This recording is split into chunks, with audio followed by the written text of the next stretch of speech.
Hola chicos, este es el video de repaso para los que no pudieron estar en la clase de ayer, el día lunes. Esta semana vamos a ver dos temas, que es la historia del arte y la concepción de la literatura, ¿no? O qué se entiende por literatura. Para esto vamos a ver un breve resumen de las eras del arte y de la literatura, sobre todo resaltando la prosa, que es lo que más vamos a estar leyendo estas semanas, ¿no? Vamos a leer también poesía, pero nos vamos a centrar posteriormente en lo que es la prosa. También lo que es la prosa tuvo un poquito más de impacto social, ¿no? Como van a ver, es algo súper resumido. Sin embargo, en la carpeta de material extra están dos PDFs, son dos libros. Uno que es sobre la historia del arte, donde pueden empaparse un poquito más de las eras, eh, de escritores, de escultores, de pintores de cada una de ellas, cambios sociales que trajo cada una de ellas, ¿no? Y también está uno sobre la historia de la literatura española, también en el mismo lugar de material extra. Ambos son libros grandes que oscilan entre las 400 hojas cada uno, por eso yo les hice el resumen en lugar de ponérselo a leer, ¿no?, a ustedes. Y como ven, es un tema muy fácil, yo me centré en lo que viene siendo el impacto social, ¿no? Pero antes de ver lo que es la historia del arte, pues vamos a intentar definir muy someramente lo que es el arte, ¿no? Aquí abajo tenemos a Selena Navares, que es una artista aquí local de Mexicali, es una promotora cultural y artista. Y pues en una plática que tuve con ella, pues una entrevista que tuvimos hace algunos años, pues salió el tema de qué es el arte para cada uno de ellos. Ella mencionó que para ella el arte es la expresión de los sentimientos intentando de expresar algo, ¿no? Ya sea para uno mismo o para otros. O sea, que el arte puede ser algo que tú solamente entiendas o algo que tú puedas hacer que los demás intenten entender o que ellos mismos se monten su concepción de qué significa cada cosa, ¿no? Y el arte es como lo dijo Selene, una expresión, ¿no? Es algo con lo que el ser humano quiere comunicar algo, así como vimos las semanas anteriores, 2 y 3, que la comunicación siempre ha estado presente en el ser humano, el arte, hacer una forma de expresar o comunicar, también siempre estuvo inherente en el ser humano. Antes vimos que en la prehistoria la iconografía era muy importante, estas pinturas rupestres, estas son las primeras muestras también de arte, ¿no? Este arte icónico, este arte por medio de imágenes que en su principio eran muy simples. Pero entonces vamos a ver la primera era, ¿no? Que es, ya que estamos hablando de las pinturas rupestres, vamos a ver su era, que es la era prehistórica. En esta era, el arte servía primordialmente para expresar la realidad, lo que se observaba. Estas personas, estos hombres de las cavernas o estos cavernícolas, pues miraban un mamut y dibujaban un mamut, ¿no? Aquí hay mamuts afuera, pues dibujo uno aquí para si alguien pasa aquí, ve este dibujo, esta representación gráfica de la realidad que tengo, sepa que por aquí hay de estos animales y lo dibujo aquí porque por aquí lo vi, ¿no?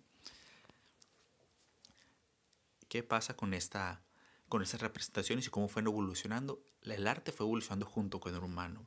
Al principio el cerebro del humano no podía imaginar más allá de lo que podía tocar, ver, sentir, oler o probar, ¿no? Que sus sentidos directos lo pudieran percibir, entonces él ya lo podía intentar de plasmar. Pero ¿qué pasa luego cuando el hombre empieza a ser sedentario, que deja esta vida de nómada? Empieza a cuestionarse, ¿no?, ciertas cosas de por qué aquí hay montañas y acá hay valle, por qué llueve, por qué la cosa esta que ilumina sale por el horizonte y se mete por acá. O sea, todo esto fueron preguntas que les fue saliendo y posteriormente él mismo se fue contestando a lo que ellos, pues, bueno, lo que nosotros le llamamos los mitos de la creación, o los mitos cosmogónicos.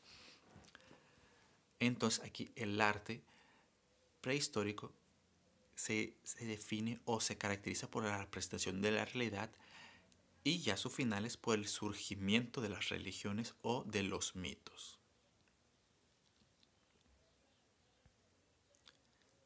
Aquí aparte obviamente pues de lo que vienen siendo las pinturas rupestres, pues tenemos algunos pequeños ídolos, ¿no?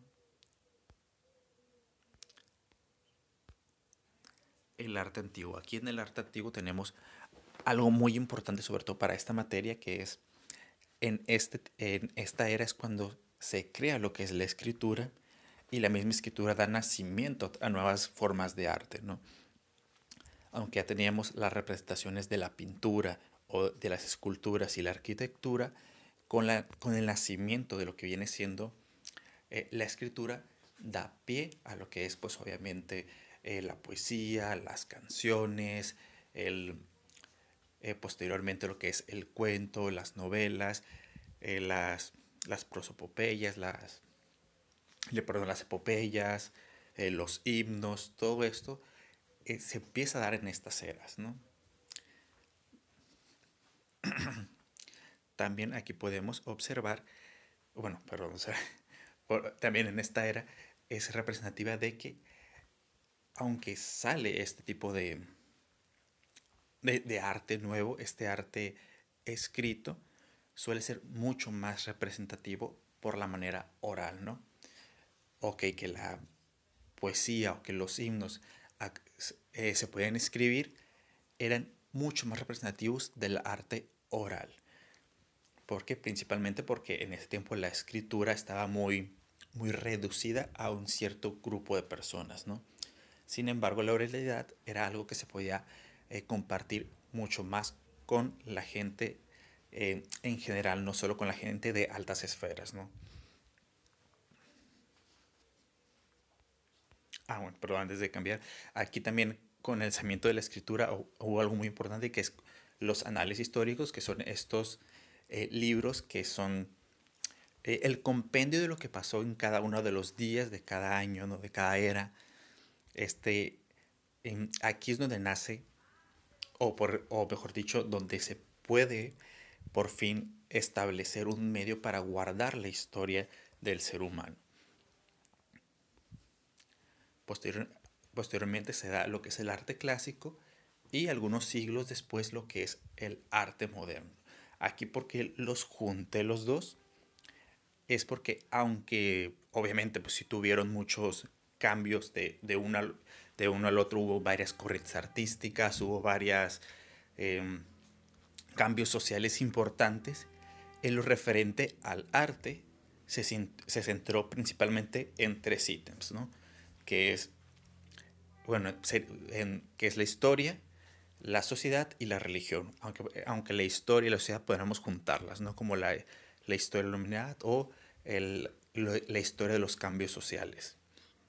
Entonces, en estos ítems fue lo que se centró ambas eras, ¿no? La clásica se distingue un poco más por centrarse en lo que viene siendo la religión un poco más y la moderna por centrarse mucho más en lo que es la sociedad. Un ejemplo de esto podríamos la Divina Comedia de Dante Alighieri. eh, los que ya la leyeron, pues, o los que saben más o menos de qué trata, pues habla de que Dante viaja por los círculos del infierno, luego por el purgatorio hasta llegar al cielo, ¿no? Obviamente esto con una fuerte carga y fuertes referencias a la religión, a la Biblia, a Dios, mientras que por ejemplo, en el arte moderno podemos ver las representaciones de, por ejemplo, el arte gótico, que es un arte, a diferencia de lo que hoy se entiende por gótico, el arte gótico original era un arte muy pálido, muy carente de colores, muy colores al pastel apagados, pintura muy, digamos, plana, para representar un poquito lo que era el sentimiento, la falta de emoción de cierta época, falta de esperanza de cierta época, mientras que la ilustración era todo lo contrario, no eran colores muy vivos, era la aventura muy llamativa, era muy resaltante, podríamos decirlo, que esto pues marca un poquito el contraste, ¿no? Entonces, ¿por qué están juntas estas dos épocas? Porque se centraron en lo mismo socialmente, ¿no? En la religión y en la sociedad y su historia. Sin embargo, simplemente plasmaban las formas un poquito diferentes al transcurrir sus diferentes corrientes literarias, pero se siguen centrando en lo mismo. Así que por eso, en grandes, muy grandes rasgos, los pongo en la misma era, ¿no? Perdón, en la misma diapositiva, ¿no? Sin embargo, si ya quieren ver un poquito más de qué trata cada una de ellas, de ver artistas y las corrientes que las representaban a cada una, pues está en el PDF que ya les dije. Ahí están pues mucho más explicadas. Obviamente pues cada una tiene como su capítulo entero de unas 80, 90 hojas cada etapa, cada era, para los que les interese pues esta historia del arte, ¿no? Esta nada más la puse, es una de mis pinturas favoritas, que se llama El beso robado, solo lo puse ahí como un ejemplo. Ahora sí vamos a entrar un poquito en lo que es centrarnos a la literatura, ¿no? Aquí pues me voy a centrar especialmente en la literatura en español o en lengua española, aunque a lo mejor doy algún ejemplo de otra literatura, ¿no? La inglesa. Y pues al inicio no había una de una estructura gramatical, ¿no? Si nos podemos leer libros muy antiguos de unos 600, de unos 700, incluso tal vez de unos 500 o 400 años atrás, vamos a ver que todavía no había una estructura homogénea del español. Si leemos un libro de, no sé, La Celestina, si leemos un libro de Dante, bueno, pues Dante no está en español, pues sí, una Celestina, ¿no? Estos libros, hay palabras que no sé, así, con doble Z, hago con N, con doble N, por ahí, o sea, no había una estructura normal, ¿no? Hombre con H, a veces hombre con dos H, a veces las palabras, lo que es la C, la Z y la S eran tomadas como iguales, de repente había palabras que actualmente no les entenderíamos porque se cambiaban ciertas fonologías, de que la N era cambiada por la G a veces, porque cosas del idioma, ¿no? Que ahí luego vamos a ver un poquito más a fondo. La F por la H o la H por la F. Por ejemplo, al escribir a lo que nosotros escribimos, por ejemplo, harina, se escribía farina. Jirafa, pues, bueno, pero no es... bueno, así había como que varios cambios, ¿no? Y dependiendo de la era y de qué parte era ese libro, eran diferentes las formas que tenía el español, porque no era un español unificado. Y de ahí pues nos brincamos un poquito al concepto más simplificado, al concepto más general o más aceptado de la literatura, que es toda manifestación artística usando la palabra escrita. Y les digo, esta es la definición más simplificada. Ahorita al final vamos a ver, ay, perdón, vamos a ver varios conceptos y todos son correctos, ¿no?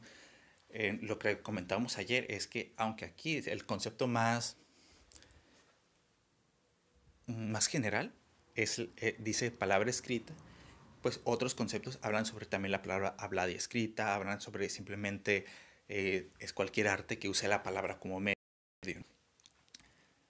Ayer estuvimos haciendo un ejercicio en el que hablamos, intentamos definir qué era la literatura para cada uno de nosotros, y pues hablamos de estos significados y que todos son correctos, ¿no? Siempre y cuando diga que es una representación artística que use la palabra, ¿no? Ya sea la palabra en general, la palabra escrita o la palabra hablada y escrita. Y pues una pregunta que salió ayer es que ¿por qué la hablada? Porque hay ciertas vertientes del arte o vertientes de la literatura, por ejemplo, la oratoria, que es cuando se habla en el discurso, o la declamación, que es esta lectura especial con cierta entonación que se le da a los poemas, las canciones, que hay que recordar que la canción es un subgénero poético o es un tipo de poesía, y que pues luego tiene su vertiente que es combinada con la música y todo esto, ¿no? Por eso también se agrega, o muchos autores agregan lo que es la palabra hablada. Y aquí porque les dije en un principio que me iba a centrar sobre todo en lo que es la prosa, porque la prosa era, digamos, la forma del burgo, la forma general que tenían de hablar las personas comunes. El verso era usado como una lengua culta, como una forma de expresar tu nivel sociocultural elevado, ¿no?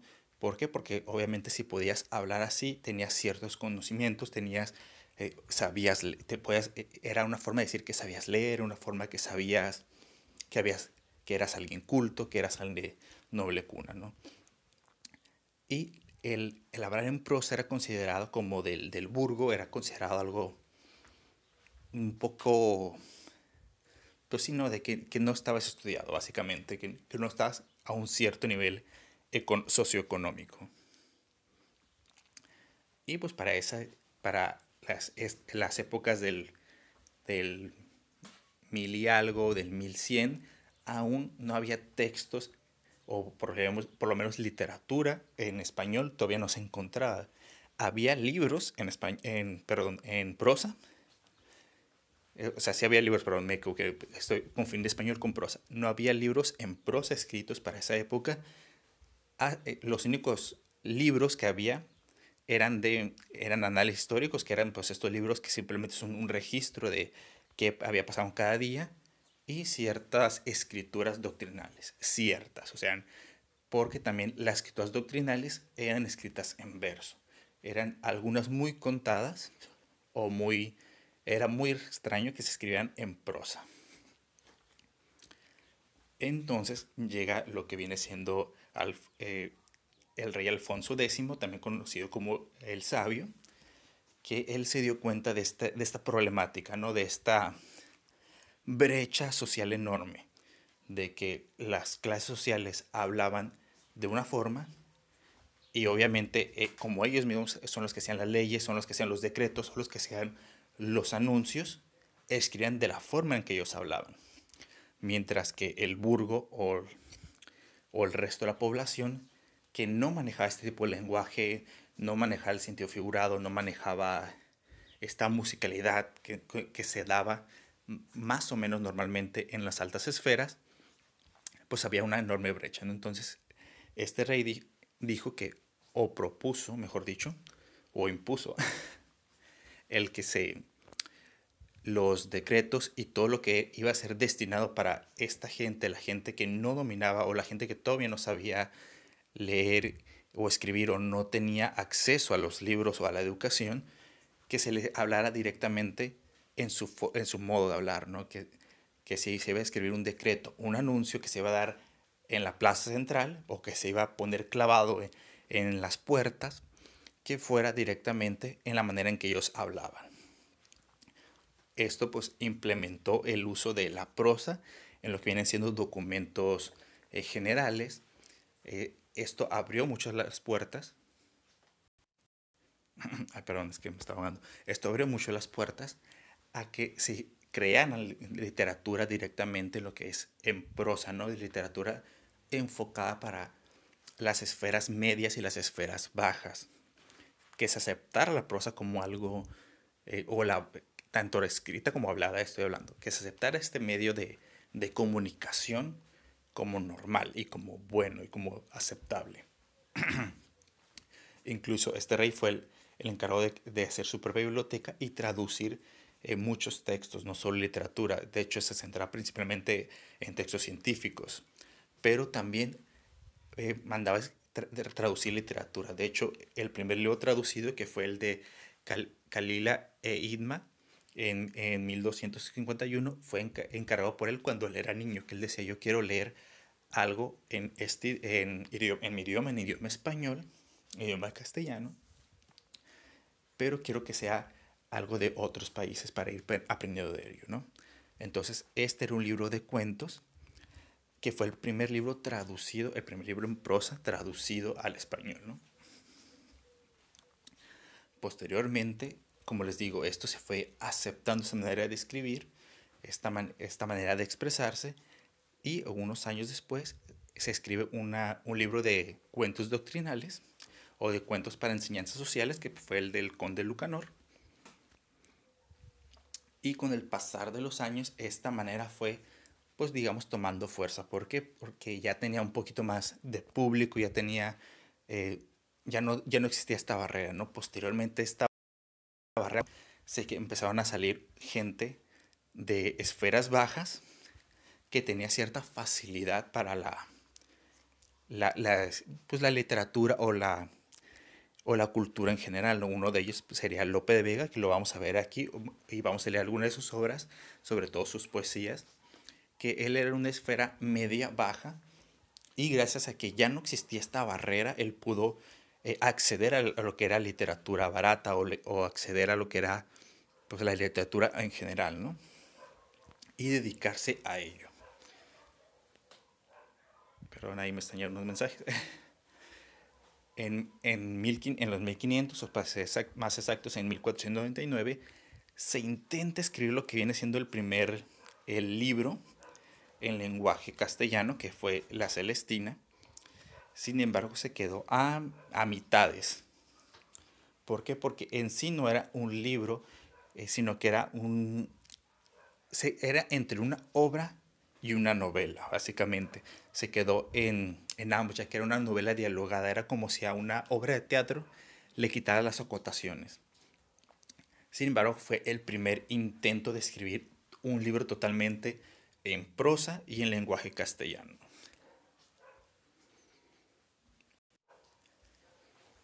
De ahí en los 1500 podemos ver cómo la prosa ya tenía una, una forma de expresión muy sólida con lo que viene siendo las cartas de relación, que esto no era un material literario. Actualmente sí lo es, porque es un material histórico y literario, pero en su tiempo fue una carta personal de lo que fue Hernán Cortés al rey de España, ¿no?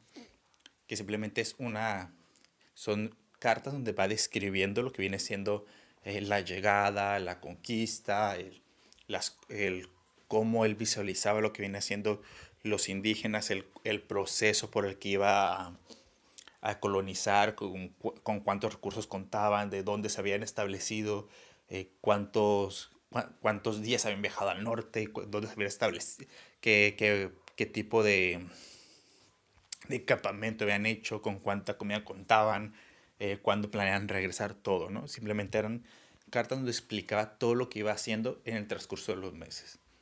Actualmente, pues sí es un recurso literario que se usa sobre todo en las clases de historia, o que a lo mejor a algunos les toca leer lo que viene siendo literatura hispanoamericana, ¿no? Y en el 1605 se consagra por fin la literatura en prosa, en lenguaje castellano, con lo que viene siendo el Don Quijote, ¿no? Esta obra que los que no han leído, pues es muy recomendada. Es una obra muy sencilla de leer, no está tan larga y pues es muy divertida básicamente. No la vamos a leer por lo menos en esta materia, y ya si me tocan en literatura española, pues ahí sí la veríamos, ¿no? Igual pues se los recomiendo leer por si acaso. Y a grandes rasgos, esos serían nada más los temas que vamos a ver, ¿no? Como les digo, no vamos a centrarnos tanto en la historia aquí, sino en los conceptos de literatura, que es lo más importante, ¿no? La literatura, qué es y su función para la humanidad, que de hecho de eso se va a tratar el trabajo de esta semana. Igual como les digo, para los que tengan curiosidad, saber más sobre el arte en general o sobre la historia de la literatura española, hay dos PDFs, uno que habla sobre la historia del arte y otro que habla sobre la historia de la literatura en lenguaje castellano, en la carpeta que puse sobre pues, material extra. Y ayer pues hicimos el ejercicio de leer estos conceptos de literatura y pues intentar que cada uno de nosotros diera su propia definición, ¿no? Aquí pues algunos conceptos que estuve manejando es que la literatura es el arte de la expresión escrita y hablada, que es la teoría de la composición de las obras escritas en prosa o verso, o es el arte de la expresión verbal. Y ayer pues estuvimos hablando de que todas estas definiciones son correctas.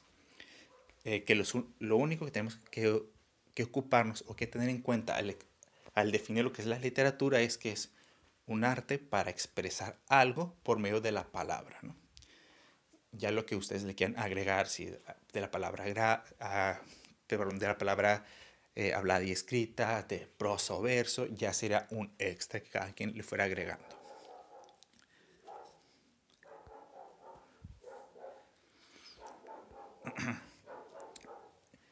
Y aquí, bueno, ayer hablamos y leímos todo lo que fue las instrucciones. Leímos las instrucciones, fuimos platicándola. Y es un trabajo, no es muy grande el trabajo, pero sí es importante que se den su tiempo.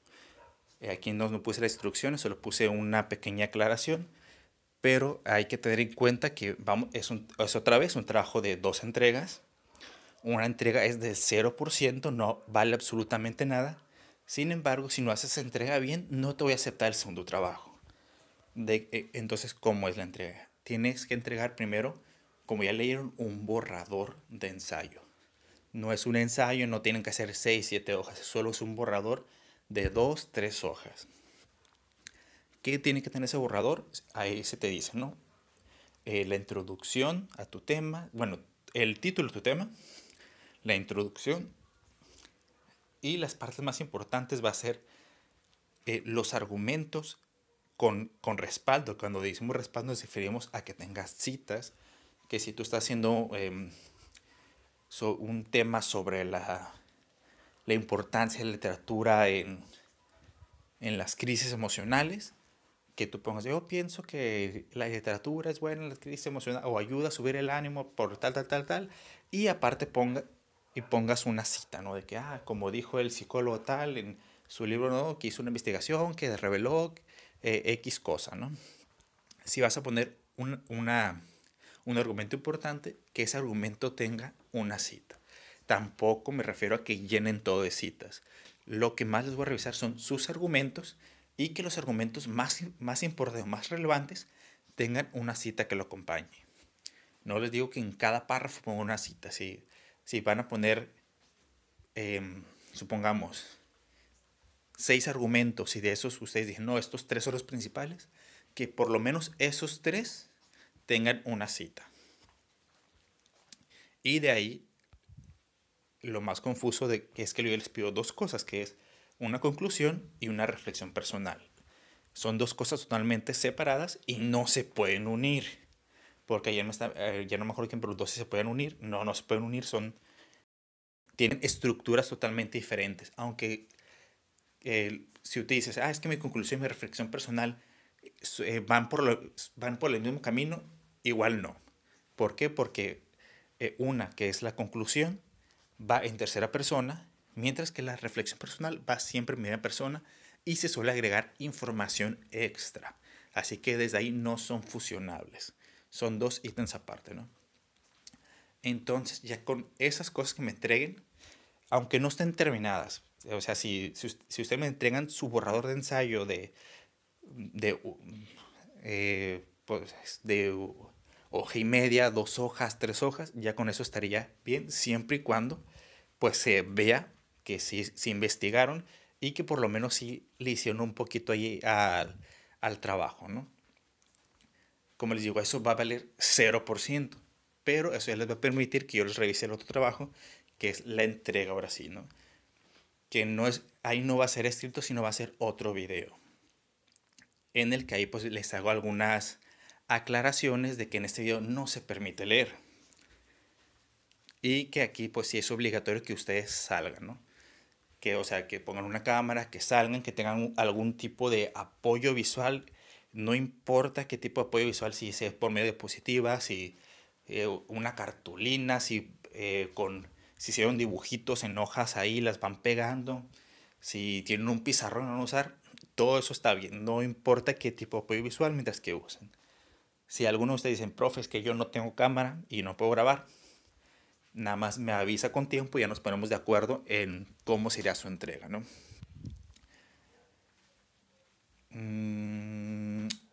Bueno, pues nada más sería eso básicamente.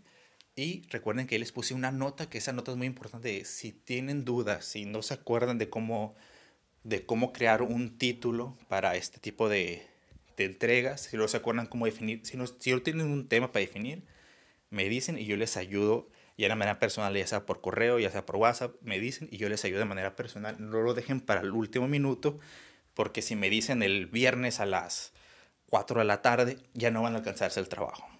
Definitivamente, porque en ese poco tiempo no van a definir un tema, luego buscar el tema y luego hacer borrador de ensayo y enviarlo y luego hacer la investigación para tener el video, ya no van a alcanzar. Porque recuerden que esta entrega es a las 8 de la noche y no a medianoche. Y este jueves vamos a tener, yo voy a estar conectado a la hora de clase por si alguien gusta o tiene dudas y no quiere pues mandar mensaje, pues ahí voy a estar ese día, ¿no? Igualmente, si alguien dice yo no voy a estar ese día y hoy mismo, o sea, hoy martes o el miércoles o el jueves en la tarde me dice, me manda un mensaje, profe, mire, yo tengo esta duda, ¿me puede ayudar? Yo le ayudo, no hay problema. Recuerde que eso estamos actualmente, ¿no? Ya sea por correo, ya sea por el foro de dudas o ya sea por el WhatsApp. Es muy importante, sobre todo, que tengan un tema definido, porque lo más difícil que va a ser el tema. Ahí en las instrucciones les puse ya un título que si ustedes dicen yo no sé hacer títulos para trabajos académicos, usen ese título que es la importancia de la literatura y su importancia para una en, y ustedes simplemente tienen que terminarlo. Eh, eh, la literatura y su importancia para una en la maternidad. Y ya, pues ahí le ponen, no, pues es que la literatura en la maternidad, o sea, los libros escritos especialmente para las personas que están en gestación, les sirven para, pues, aprender o les sirven para mm, prepararse psicológicamente para los procesos de que van a afrontar en esos 9 meses, etcétera, etcétera, etcétera, ¿no? Si ustedes quieren hacer la literatura y su importancia por unidad en la intervención de crisis emocionales, la literatura y su importancia en unidad eh, en el fomento a la igualdad, o sea, ahí ustedes deciden su tema, que sea un tema que les guste a ustedes, no tiene que ser un tema relacionado directamente con la escuela. Si lo quieren hacer algo relacionado a la música, literatura y su relación con la música, en la evolución del humano, etcétera, etcétera, ¿no? Ahí ustedes son libres de escoger el tema que mejor les parezca.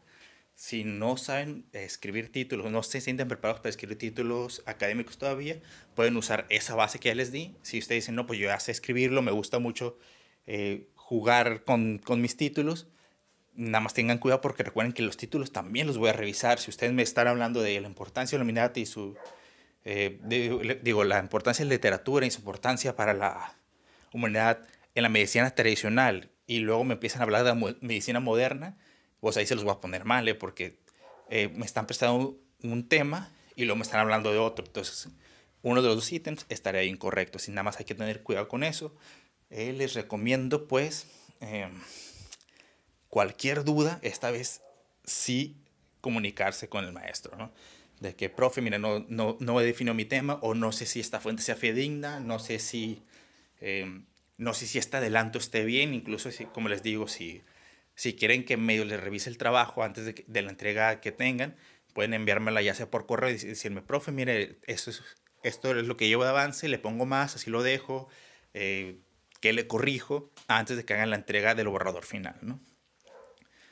Y pues sería todo para que no sea más largo, porque ya, perdón chicos, la verdad no quería hablar tanto, quería que fuera un video de 15 minutos y ya es de media hora, así que los dejo y recuerden, espero sus trabajos, sus borradores y sus dudas, y les recuerdo que este jueves a la hora de clase no es obligatorio, pero si alguien quiere estar ahí, yo voy a conectarme al inicio de clase y voy a ver si alguien llega para responder sus dudas, ¿no? Los veo y cuídense mucho.